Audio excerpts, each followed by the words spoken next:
Yo,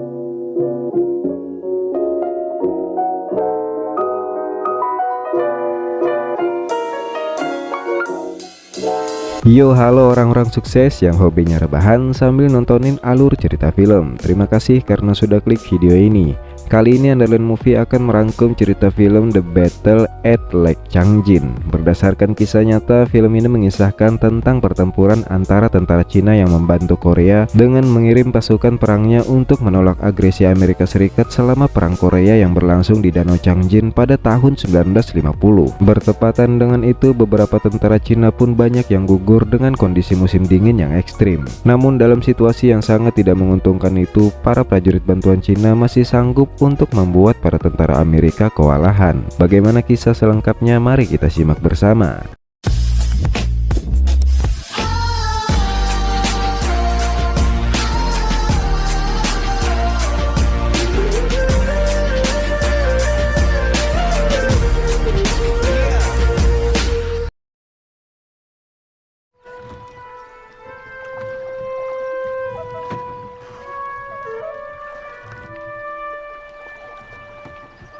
Seorang pria bernama Wu Qianli hari itu baru pulang dari medan pertempuran. Qianli membawa abu jasad adiknya, komandan kompi bernama Wu Baili. Tiba-tiba ada sekelompok anak melempari batu ke arah perahu Qianli. Namun Qianli tersenyum karena dia tahu salah satu dari mereka adalah adiknya yang bernama Wu Wanli.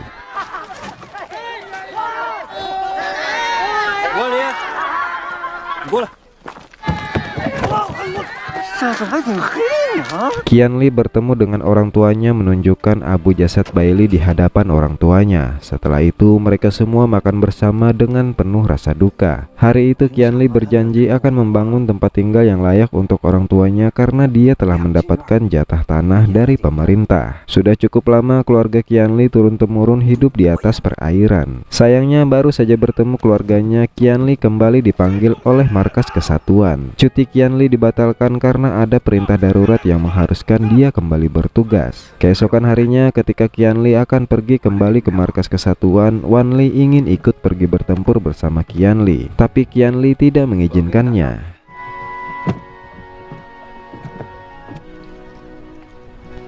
Orang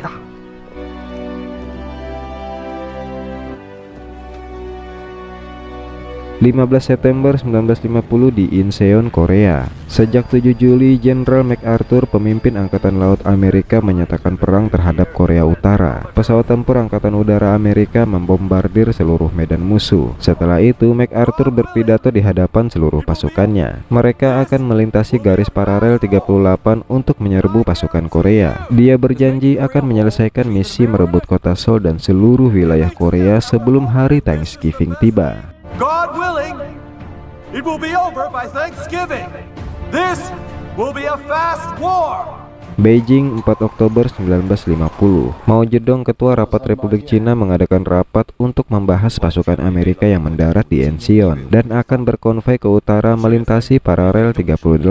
Menurut laporan, saat itu Amerika telah mengumpulkan pasukannya di semenanjung Korea dan mengancam keamanan negara mereka. Malam harinya, prajurit Cina bernama Peng menghadap ke Mao Zedong di kediamannya. Peng disambut oleh Mao Anying, putra Mao Zedong. Mao Zedong sebenarnya tidak mau bertempur dalam perang tersebut, tapi jika demi kemajuan perdamaian Cina di masa depan, maka mereka harus ikut berperang. Peng pun sepakat dengan keputusan Mao Zedong yang akan membantu Korea. Mereka akan menempatkan pasukan di Danau Changjin, wilayah Korea Utara, untuk melawan pasukan Amerika. Ketika Peng akan kembali, Mao Anying ingin ikut bergabung dengan Peng. Namun Peng menolak, tetapi Mao Zedong ayahnya mengizinkannya. 让他跟你去吧。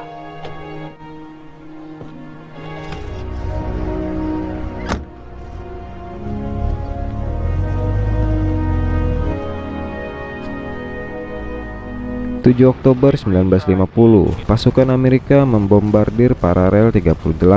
Dengan cepat mereka terus menyerang ke utara. Mereka akan merebut pelabuhan kota Hungnam dan menuju barat ke laut Sungai Yalu. Sementara di tempat lain, Mao Zedong mengadakan rapat dan memutuskan untuk menyerang pasukan Amerika sebelum mereka mencapai Sungai Yalu. Mao Zedong menunjuk Peng sebagai komandan pasukan sukarela rakyat Cina untuk memimpin penyerangan ke wilayah Korea Utara.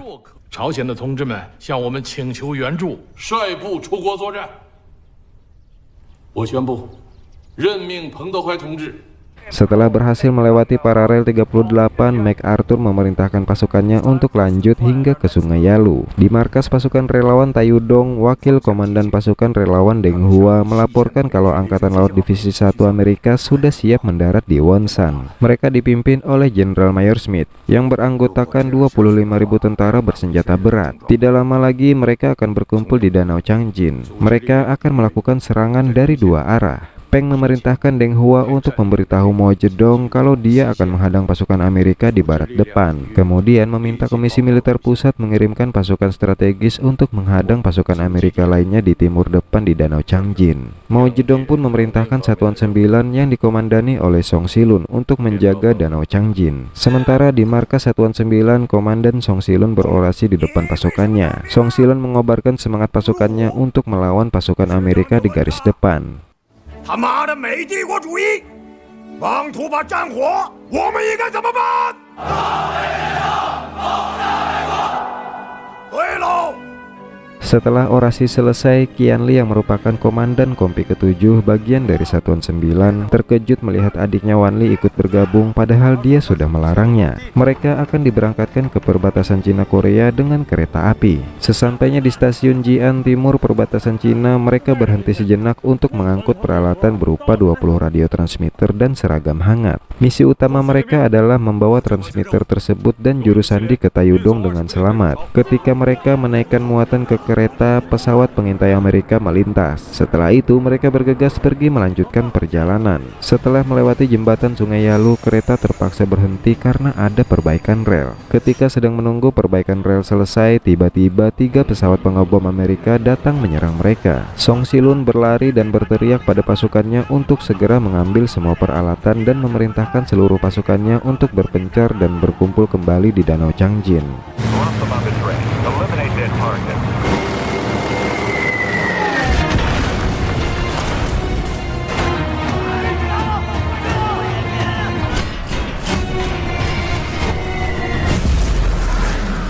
Mereka berhasil mengamankan radio transmitter dan juru sandi. Setelah itu mereka melanjutkan perjalanan dengan berjalan kaki. Sesampainya di sebuah sungai berbatu, 2 pesawat Amerika kembali melintas. Mereka bersembunyi berkamuflase dengan bebatuan. 2 pilot pesawat Amerika itu tidak melihat adanya pergerakan di bebatuan. Tapi sialnya mereka menembaki sungai berbatu tersebut hanya untuk mencegah senjata mereka membeku. I'm starting to worry about ice forming around my cannons.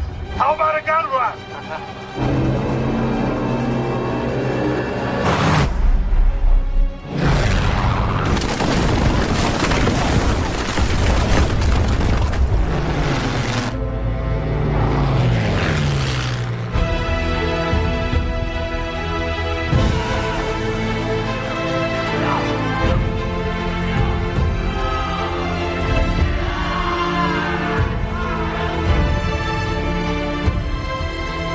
Setelah itu mereka melanjutkan perjalanan melintasi pegunungan Nangnim. Ketika hampir tiba di Incheon, dari atas pegunungan mereka melihat rekan-rekan mereka sedang terdesak bertempur melawan pasukan Amerika. Qianli memutuskan untuk membantu mereka. Qianli membagi pasukannya menjadi 2 kelompok. Sebagian akan ikut bertempur dan sebagian lagi meneruskan misi untuk mengantar radio transmitter dan juru sandi ke Taeyudong. Setelah itu pasukan pertama dipimpin Qianli menyergap pasukan Amerika dari belakang. Sementara pasukan kedua yang bertugas meneruskan misi melihat konvoi pasukan bala bantuan Amerika yang menuju ke tempat pertempuran. Mereka memutuskan untuk menyergap pasukan Amerika itu. Hingga akhirnya mereka berhasil mengalahkan pasukan Amerika tersebut dan menghancurkan menara komunikasi pasukan Amerika.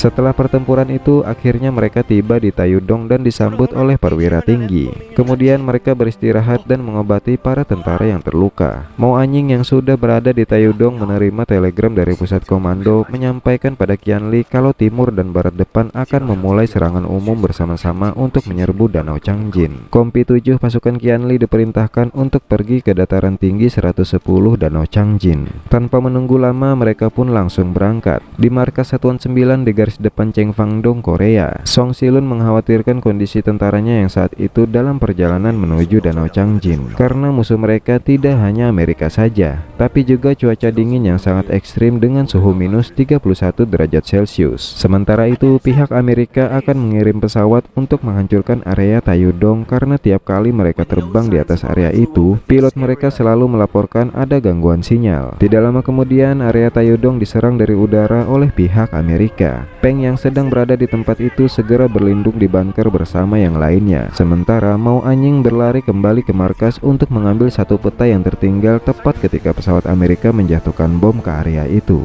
Mao Anying pun tewas dalam serangan itu.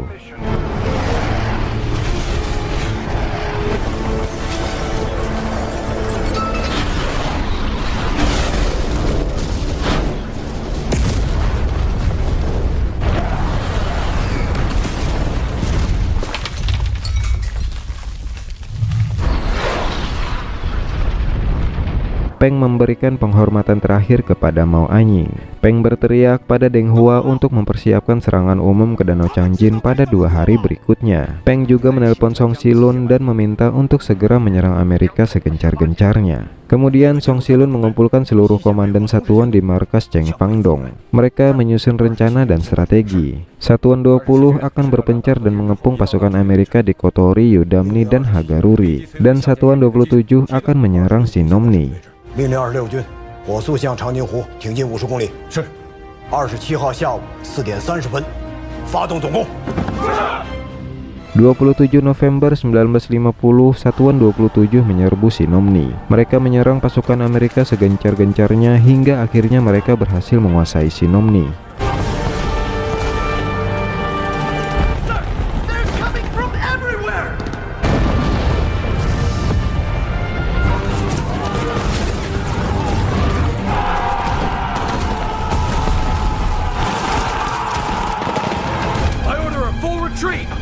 Give the order!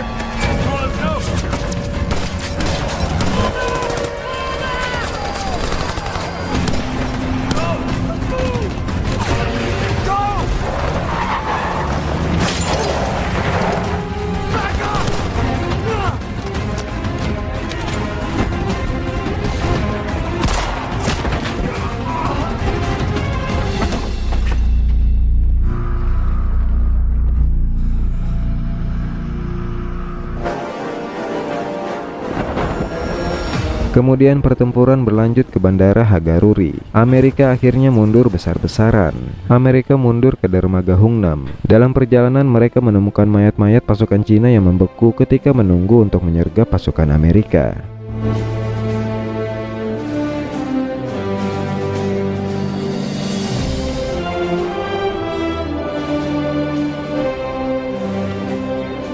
We were not ordained to win. Fighting against men with such strong will like this.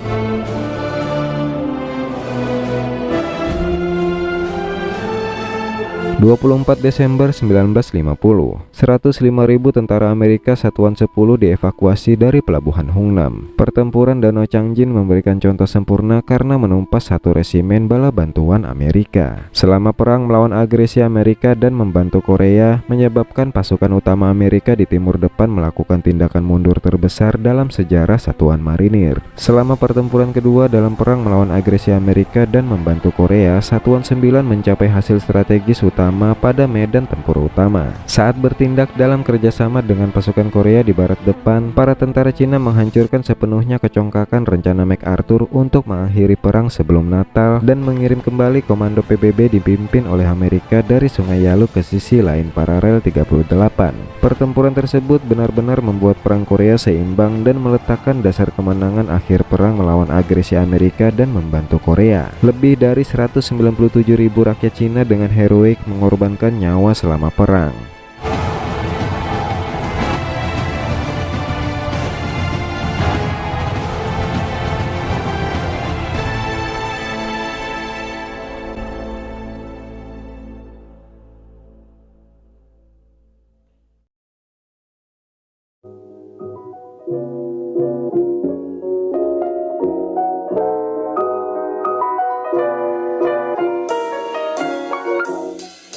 Film ini mengungkapkan pada dunia tentang kekalahan tentara Amerika yang disembunyikan ketika berhadapan dengan Cina. Dalam sejarah Perang Korea, pertempuran di Danau Changjin ini merupakan titik balik dari situasi yang terjadi di medan perang. Selepas kemenangan tentara Cina dalam pertempuran ini, satu persatu daerah yang semula dikuasai oleh Amerika Serikat dan Korea Selatan mampu direbut oleh tentara merah, dan pada akhirnya membuat kedua pihak sepakat untuk menghentikan peperangan pada tahun 1953. Sekian dulu perbacotan saya kali ini. Terima kasih sudah menonton, sampai jumpa di video berikutnya.